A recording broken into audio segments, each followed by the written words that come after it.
පොඩි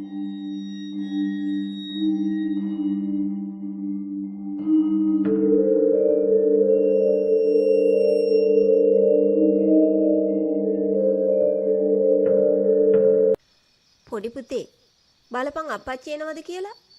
රෑ වෙන්නත් කිට්ටුයි. මේ මිනිස්සයා තාම නෑනේ. පුංචි අම්මා කිව්වේ නොසන්සුන් වූ ගතියෙන්.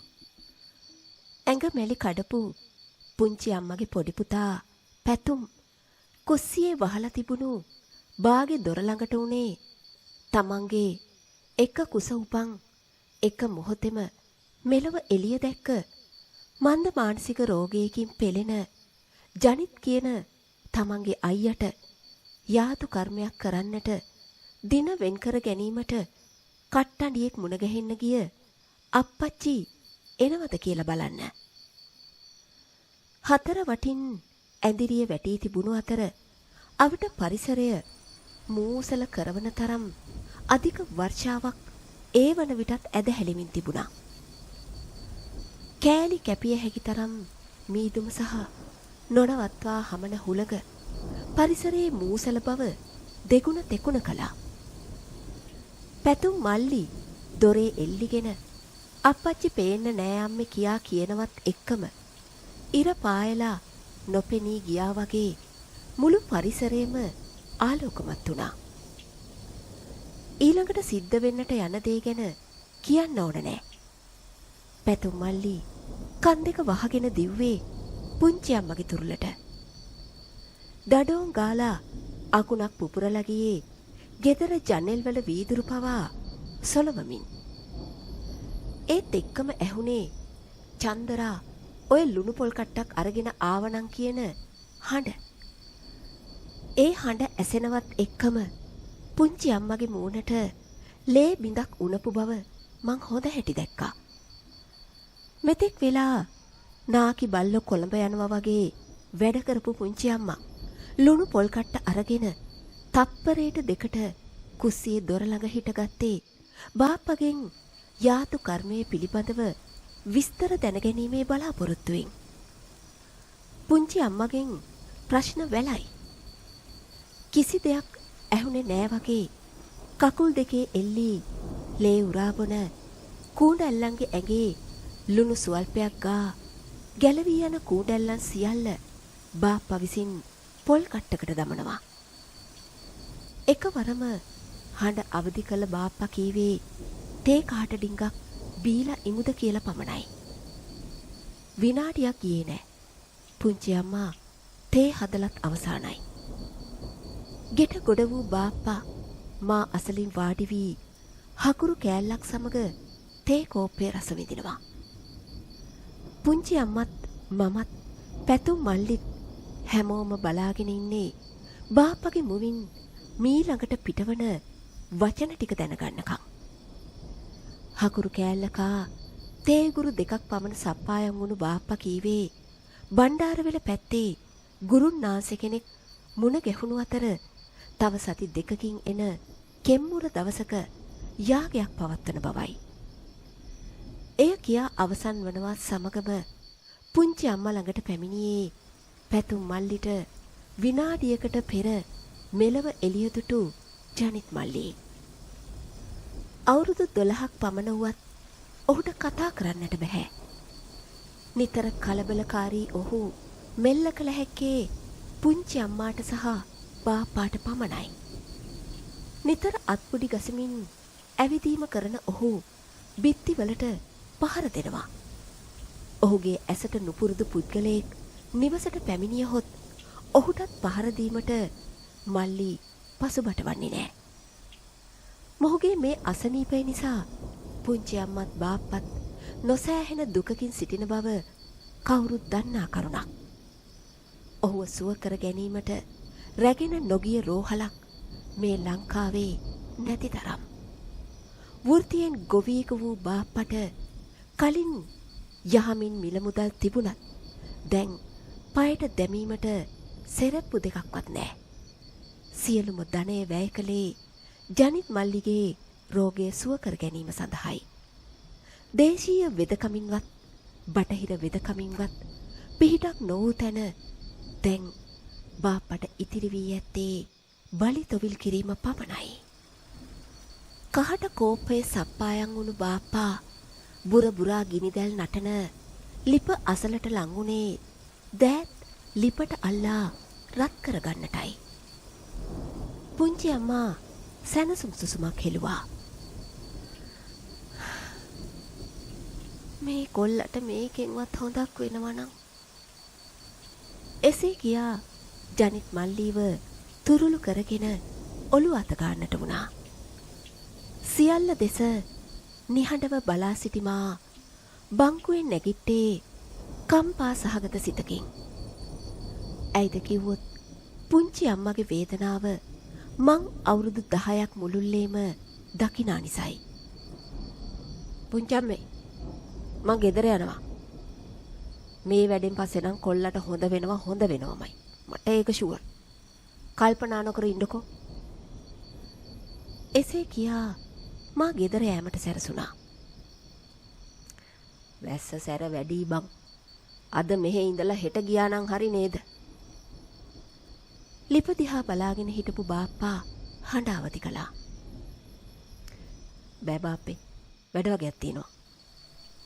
එසේ කියා මා අනෝරා වැස්සෙම නිවසින් පිට වුණේ මගේ හද එතරම්ම කම්පා වූ නිසයි.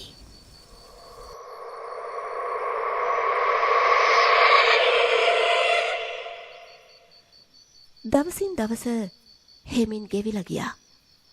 යාගයට ඇත්තේ තව දින 3යි. ගමේ කිසිවෙකුට නොකියා යාගය සඳහා අප සූදානම් වුණේ සොරුන් පිරිසක් මංකොල්ලයක් කෑමට සැලසුම් කරන්නා වගේ. පවුලේ වැඩිමලා වුණු අපේ තාත්තා කියා සිටියේ පවුලේ අයට ටික දෙනෙකුට කීවොත් හොඳයි රෑ ජාමේ වැඩවලට පිරිමි 2-3 ඉන්න එක හොඳයි කියලයි. යාගයේ දවස උදා වුණා. ගුරුන්නාන්සේ ලබා දුන්නු බඩු තුණ්ඩුවේ බඩු වලින් කාමරේක ඇඳක්ම පිරී තිබුණා. බුලත් කොළ, කපුරු, පහන්, කැවිලි, තැඹිලි, පළතුරු වර්ග නානා ප්‍රකාර දේවල් බොහෝමයි. ජයරත්න බාප්පගේ දුරකථනය නාද වුණා. බාප්පා දුරකථනය කනේ තබා ගත්තා විතරයි. මල්ලි මං ටවුන් එකට එන ගමන් ඔයාලා මාව ගණ්ඩ ආවනම් හරි නේද දැන්? සිහින් හඬකින් අපටත් දුරකථනය ඔස්සේ ඒ කතාව ඇසුණා. ගුරුන්නාන්සේ රැගෙන ඒම සඳහා පොඩි බාප්පා සහ මම ටවුන් එකට වෑන් එක අරන් පිටත් වුණා. ටවුන් එකට ළඟා වූ පසු ඔහු සොයා ගැනීමට වැඩි වෙහෙසක් දරන්නට සිදු වුණේ නෑ. කෙසඟ උස ශරීරයක් ඇති හකු වල ගැසුණු පුද්ගලයෙක් වාහනේ වෙත පැමිණියා. මල්ලිලා ආවද? පොඩ්ඩක් පරක්කුයි නේද? එසේ අසමින් වෑන් එකේ දොර ඇර අසුනක වාඩි වුණා. එහෙනම් අපි යමු නේද? එසේ කියමින් ගල් අරක්කු කාලක් සාක්කුවෙන් ගත්තු ගුරුන්නාන්සේ උගුරට දෙකට බෝතලේ හිස් කළා. මේ වාගේ වැඩවලට යනකොට මං ඉතින් ඔය පොඩ්ඩක් ගන්නවා මල්ලි. රෑ වෙනකොට සීතලත් එක්කනේ. එසේ කියමින් ඔළුව පැත්තකට නමා බැගෑපත් විදිහට කටකොනකින් ඔහු සිනාසෙනවා. යකෝ මෙහෙමත්තු මූ මන්තර කෙසේ වෙතත් කුණුහරුප වතුරයිද මන්දා. මම මටම කියාගත්තා. අපි ගෙදරට ළඟා වුණා. වෙලාව හවස 7:30ට පමණ ඇති. ගුරුන්නාන්සේ තටුවක් ගොක්කොළ වලින් හදලා ඒ මත බුලත් කොළ අතුරලා කැවිලි පළතුරු මල් අනම් මනම් තියලා පහන් පත්තු කළා. හඳුන් කූරුත් දල්වලා සාම්රාණි දුම් අල්ලන්නට වුණා. ටික වෙලාවකින් ගුරුන්නාන්සේ කාටවත්ම නොකියා එළියට ගියා. පුතේ ඵලයක් උඹත් ඵලයන් පස්සෙන් ගිහින් බලපන් මොකද කරන්න කියලා. අපේ තාත්තා මාව එලවන්නට වුණා. මොකද අපේ තාත්තා මන්තර ගුරුකම් සත 5කටවත් මායින් කරන කෙනෙක් නෙවෙයි නිසා. අපේ තාත්තා කියන විදිහට මිනිස්සෙක්ට ලෙඩක් හැදුනොත් බෙහෙත් ගන්න ඕන. මන්තර ගුරුකම් කියලා දෙයක් නෑ කියලා තමයි එයා හිතන්නේ. තාත්තා කියපු විදිහටම මං ගුරුන්නාන්සේ මොනවා කරන්නද ගියේ කියලා හොරෙන් බලාගෙන හිටපු අතර ඔහු තවත් ගල් අරක්කු කාලක් ගුඩුස් ගුඩුස් හඬින් ගිල දැම්මේ දින ගණනාවක් වතුර නැතුව කාන්තාරයක හිටපු කෙනෙකුට වතුර බෝතලයක් හම්බුණා වගේ. මේ මිනිස්යාගේ බීම මට මහා පුදුමයක් ගෙන දෙන්නක් වුණා. ගුරුන්නාන්සේ ඇවිත් හරි එහෙනම් අපි පටන් ගමු කියලා හරිබරි ගැහිලා පුටුවක වාඩි වෙලා තටුව දිහාට වැඳගෙන මොනවදෝ කියලා මතුරන්න ගත්තා. පුංචි අම්මගේ මූණේ තිබුණේ දැඩි අදිෂ්ඨානාත්මක හැඟීමක්. විනාඩි 45ක් විතර එක දිගට ගුරුන්නාන්සේ මැතුරුම් කරා.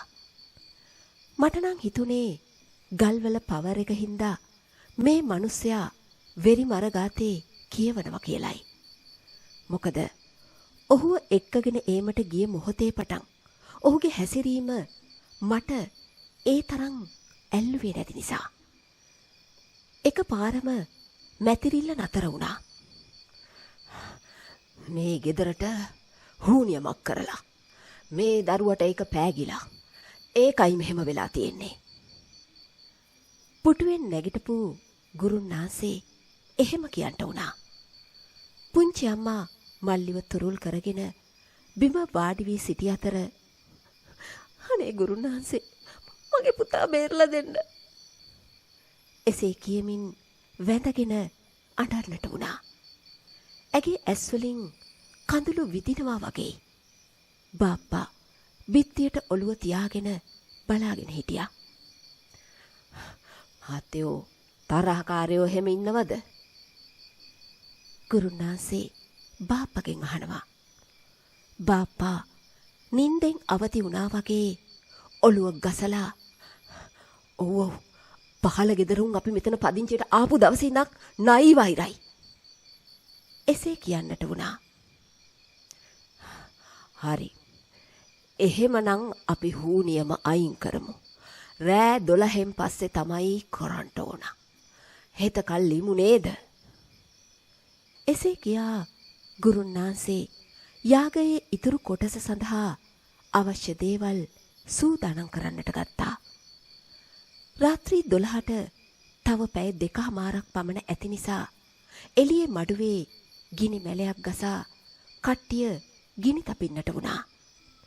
පිළිවෙලින් ගුරුන්නාන්සේ, ජයරත්න බාප්පා, වැල්ලවායේ මාමා, මම වැල්ලවායේ මාමගේ ලොකු පුතා කමල් සහ පොඩි බාප්පා ගිනි මැලයට අත්තල්ලාගෙන හිටියා. තාත්තා මඩුවේ දොර ළඟට වී හිටගෙන හිටියා. අපේ තාත්තාට කපුව ගුරුන්නාන්සෙලා පෙන්වන්න බෑ. ඒ නිසා තාත්තා ගිනි මැලයට ලං නොවී හිටගෙන ඉන්න බව මං හොඳාකාරවම දන්නවා. මන්දා එදා ඒ තරම් සීතල අධික දවසක්. ගුරුන්නාන්සේ ඔහුගේ පම්පෝරිය දිගහැරියා. අපිත් කොණ්ඩේ බැඳපු චීන්නු වගේ මේ පම්පෝරිය අහගෙන හිටියා. ඔහු පවසන්නේ ඔහුගේ පියාත් දක්ෂ ගුරුන්නාන්සේ කෙනෙකුන් වන බවත්, ඔහු මියගොස් ඇත්තේ දැනට වසර 15කට පෙර බවත්. ඔහු මියදෙන මොහොතේදී නාසයේ මුලට බෝතලයක් තබා ඔහුගේ අවසන් හුස්ම පොද මොහු විසින් ලබාගත් බවත්, එසේ පුද්ගලයෙක් මියදෙන විට එලෙස ලබා ගන්නා හුස්ම තුල මියදුණු පුද්ගලයා ජීවත් වන බැවින් තමාට අවශ්‍ය ඕනෑම දෙයක් ඔහු ලවා කරවාගත හැකි බව මොහු පැවසුවා. මියදුණු පසුවත් පියාගේ හුස්ම පොදත් ලබාගෙන තම පියා දුගතියේම රඳවා තබාගෙන සිටින මේ නරුම පුතා අපට එය කියා සිටියේ මහා ලොකු වීරකමක් කළ අයුරින්.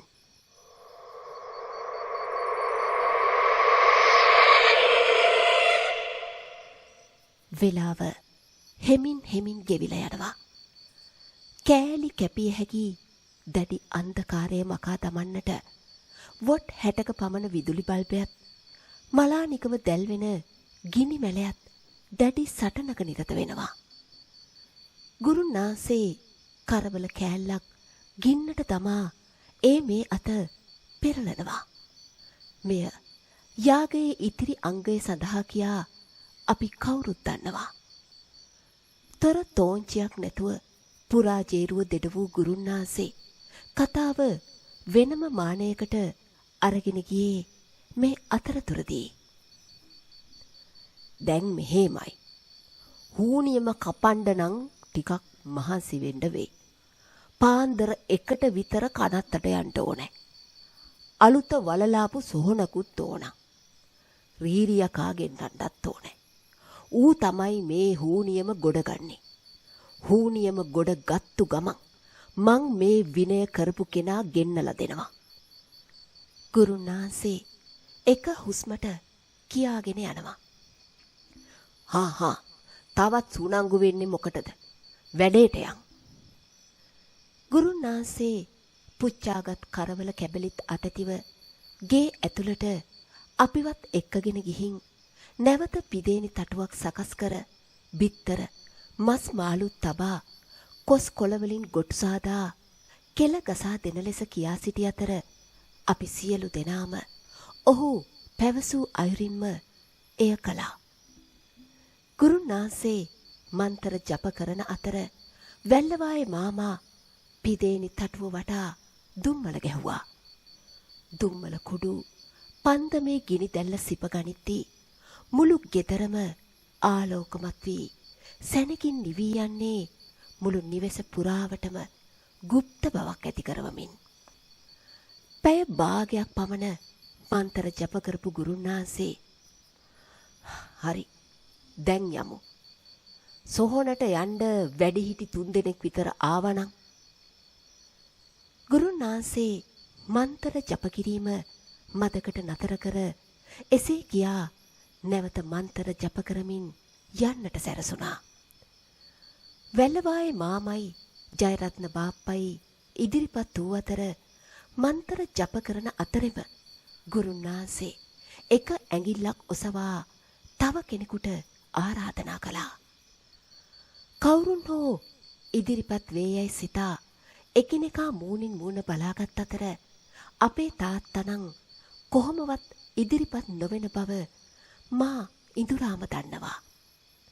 එමෙන්ම කමල් රාත්‍රියක තනිවම දොට්ට පිටටවත් බහින්නේ නැති එකෙක් කියාත් මා දන්නවා. ලොකු පුතේ ඔය වාගේ වැඩවලට ඔත්තේ ගානක් යන්නේ නෑ. ඉරට්ටේ ගානක් යන්න ඕන. කම්මැලිකම නැතුව යනවා. අපේ අම්මා ඒ වගකීම මට පවරා අවසන්. නිවසේ සිට කනත්තට ඇත්තේ මීටර් 400ක් 500ක් වගේ දුරක්. ජයරත්න බාප්පා ගුරුනාන්සේට මඟ පෙන්නනවා.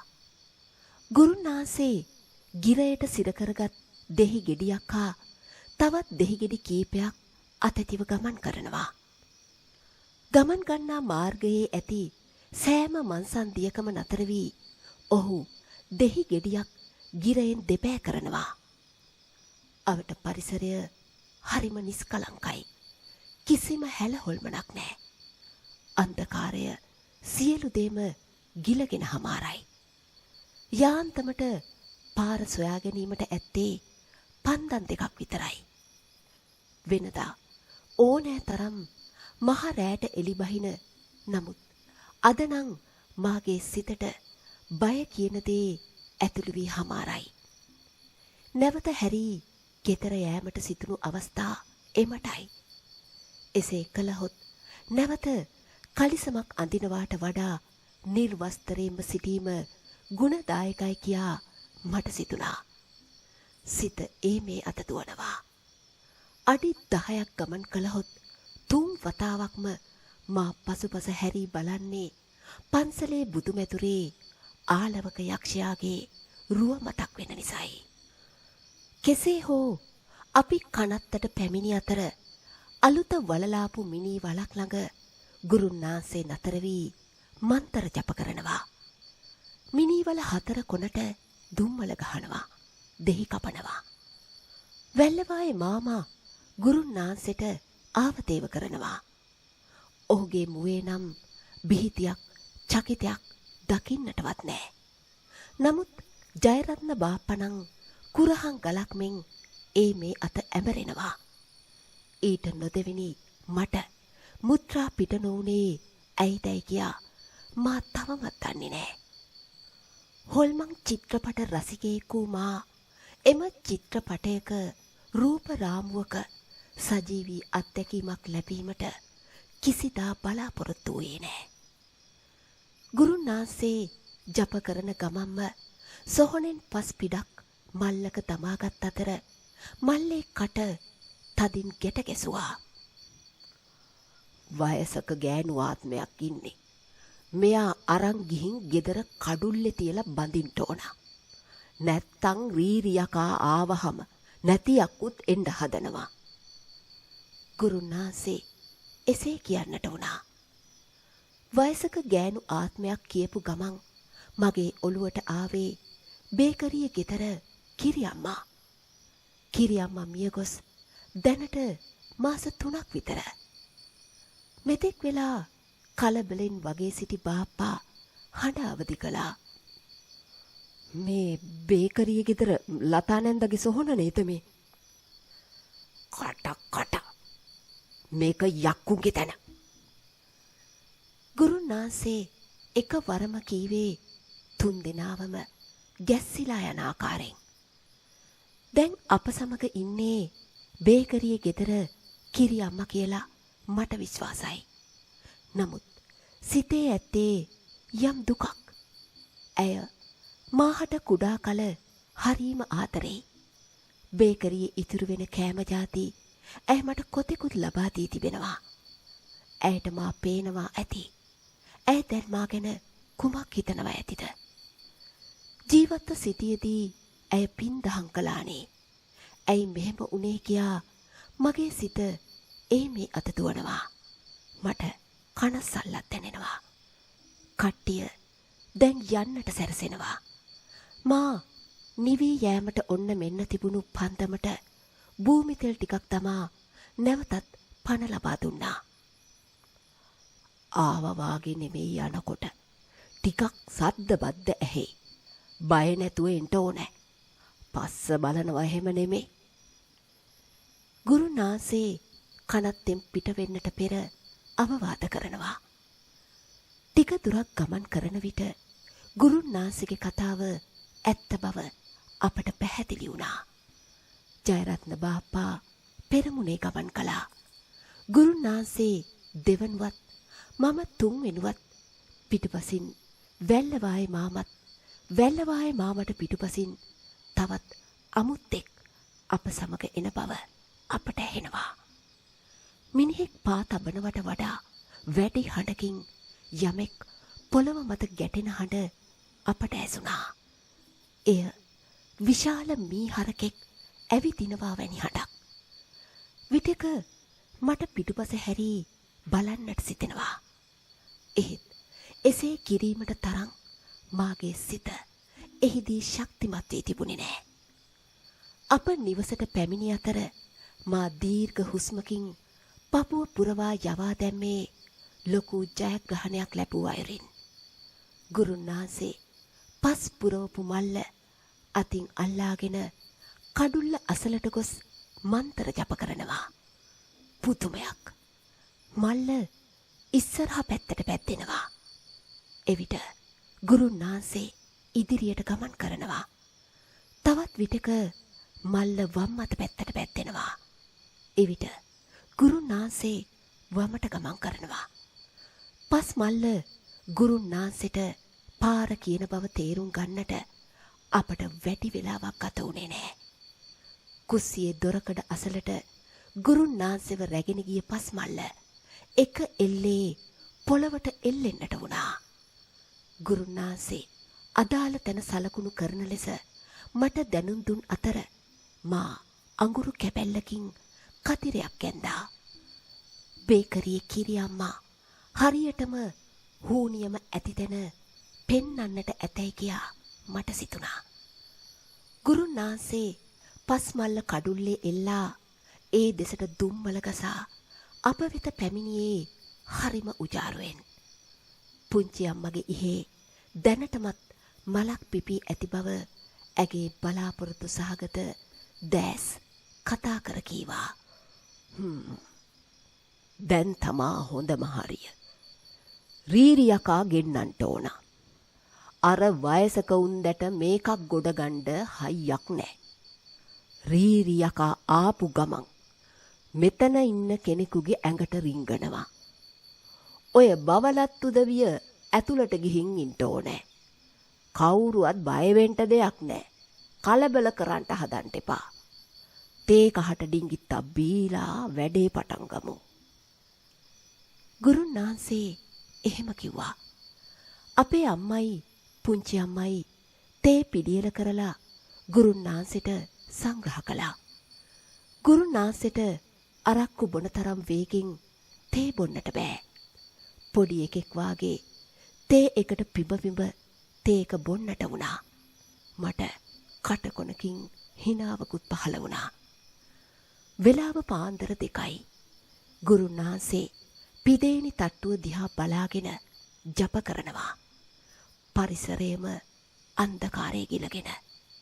අහසේ තරු කැටයක්වත් නැහැ. විටින් විට හමා යන හුළඟ දැලි පිහිවලින් හැම දෙබෑ කරනවා වගේ අපට දැනෙන්නේ. ආලෝකයකට කියා ඇත්තේ පන්දන් 2ක් පමණයි.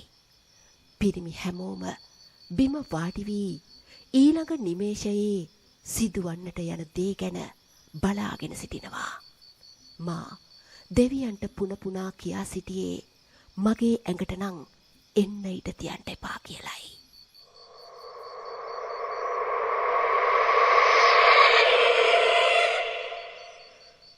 විනාඩි 40ක් පමණ ගෙවී ගිහින් හමාරයි. රීරියකා තාමත් නෑ. නිමේෂයකින් පරිසරය වෙනස් වන්නට වුණා.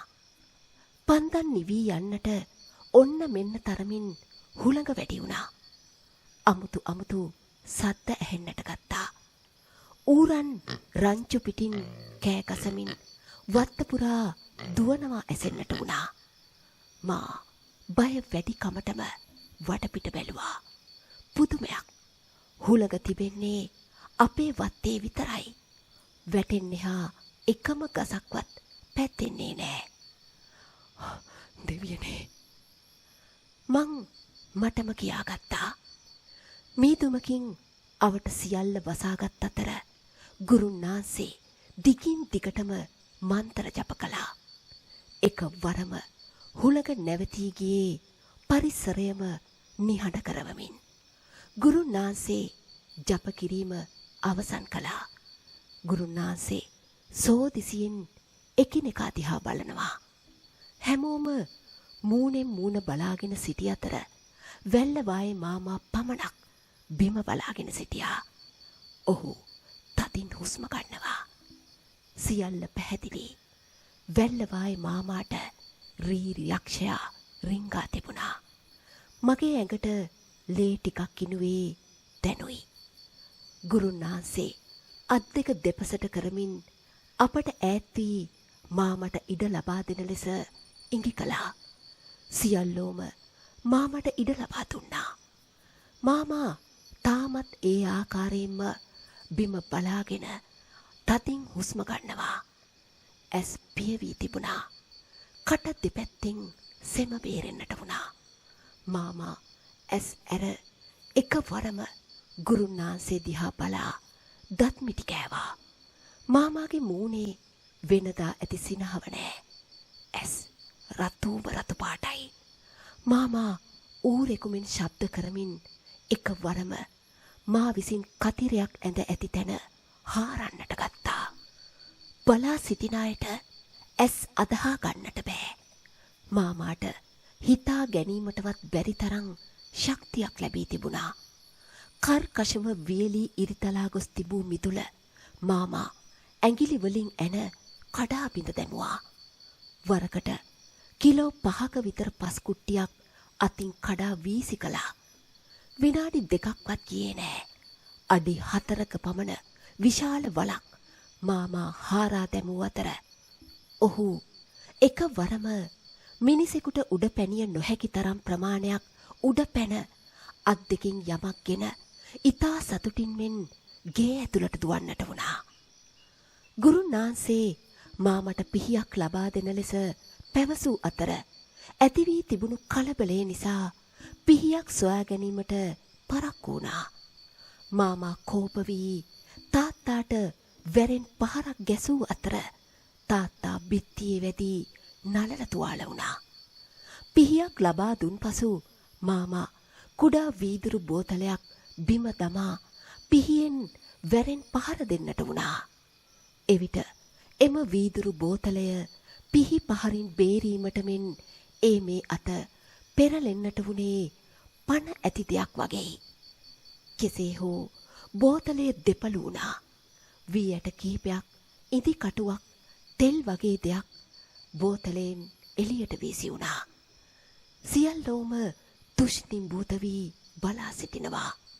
මාමාට තවමත් පියවි සිහියක් ලැබී නෑ. එකවරම ඔහු සිහිසුන්ව බිම වැටුණා. එවිටම ගුරුන්නාන්සේ ඔහුට ලං වී මොනවාදෝ මතුරන්නට වුණා. ඉන්පසු මාමාට සුවය ලැබුණත් ඔහුට සිදු වූ කිසිවක් මතකයේ තිබුණේ නෑ. වෙලාව පාන්දර 3:00යි. යාතු කර්මය අවසానයි. දැන් ඔක්කොම හරි. තව දවස් 3කින් මේ විනය කරපු එක පිස්සුවෙන් වාගේ දුවගෙන ඇවිදින් මේ මිදුලේ වැටේ. එදාට මේ කොල්ලගේ ඇඟේ තියෙන අන්තිම හූනියම් බන්ධනෙත් කැපිලා යයි. ගුරුනාන්සේ එසේ පවසා විශාල මුදලක්ද සාක්කුවේ දමාගෙන පාන්දරම පිටව ගියා. පුංචි අම්මා එදා පටන් දින ගණින්නට වුණේ නොයිවසිල්ලෙන්. හරියටම 3 වෙනි දින හවස් යාමේ ගමේ කවුරුත් බලාපොරොත්තු නොවුණු දෙයක් සිද්ධ වුණා.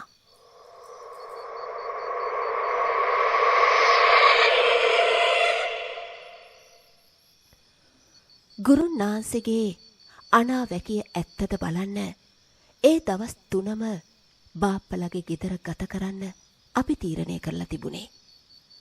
වත්තේ කඩුල්ල අසලින් ඇහුණු මහ විලාපයක් හින්දා අපි හැමෝම මිදුලට දුවගෙන ගියා. ඒ ඇවිත් හිටියේ පහළ ගෙදර සිරිසේන. ඔහු වෙනදට හිටපු උජාරු මිනිහා නෙවෙයි. ඉරිච්ච ඇඳුම් සහිතව ඇස් උඩ ඉඳවගෙන මුළු ඇඟම වෙවුලමින් ඔහු ජයරත්න බාප්පගේ දෙපා අසල වැටි හඬන්නට වුණා. උඩ සමාවය මල්ලි. මමයි ඒ පව කරේ. මමයි උඹලගේ දියුණුවට ඉරිසියා කරලා. මමයි ඒ හූනියම වැළලුවේ. මට සමාවයක්. උඹලව නැති බංග වෙනවා බලන්න. මට ලොකු ඕනකමක් තිබ්බා. මං තමයි ඒ පාපේ කරේ. දැන් මට ඒක ආපිට කැරකිලා මගේ ඇඟ පිච්චෙනවා වගේ දැනෙනවා. ඔහු කෑ ගසමින් හඬමින් වැලි අහුරු අහුරුගෙන ඔළුවේ හලා ගන්නට වුණා. ගුරුන්නාන්සේ කියපු දේ අකුරටම සිද්ධ වී තිබුණා. අදහා ගන්නට බැරිම දේ මෙතුවක් කාලෙකට සිරිසේන බාප්පලා සමග උඹ නොදකින් කියාගෙන නොතිබිච්ච එකයි. තාත්තා පුදුමෙන් බලා ඉද්දී බාප්පා සිරිසේනව නැගිට්ටුවා ගත්තා. ඔහුගේ පාපොච්චාරණය අසා අපි සියලු දෙනාම පුදුමෙන් බලා සිටිද්දී අපේ තාත්තා සැරසුනේ සිරිසේනට පහර දීමටයි. නමුත් බාප්පා එය වැළැක්වුවා. ඔහු ඒ පාපතරයට සමාව දුන්නා. මේ යාතු කර්මය සිදු කර දැනට වසර 15කට වැඩි. එය සිදු කර වසරක් ගතවන විට සිරිසේන මිය ගියේ අංශභාග රෝගයෙන් එක්තැන් වී අප්‍රමාණ දුක් විඳලයි. ජනිත් මල්ලීගේ අසනීප තත්වය සම්පූර්ණයෙන් සුව නොවුනත් කාටවත් මෙල්ල කරන්නට බැරිව තිබුණු ඔහුගේ දාමරික ගතිගුණ කෙමින් කෙමින් මැකී ගියා. තව එක දෙයක් මට ඔබට කියන්නට බැරි වුණා. එදා ගුරුන්නාන්සේ පිටව යන වෙලේ බේකරියේ කිරියම්මාවත් රැගෙන ගියේ ඇය කළ උපකාරයට ඇයව යහපත් ආත්මයකට යවන බවට පොරොන්දු වෙමින්.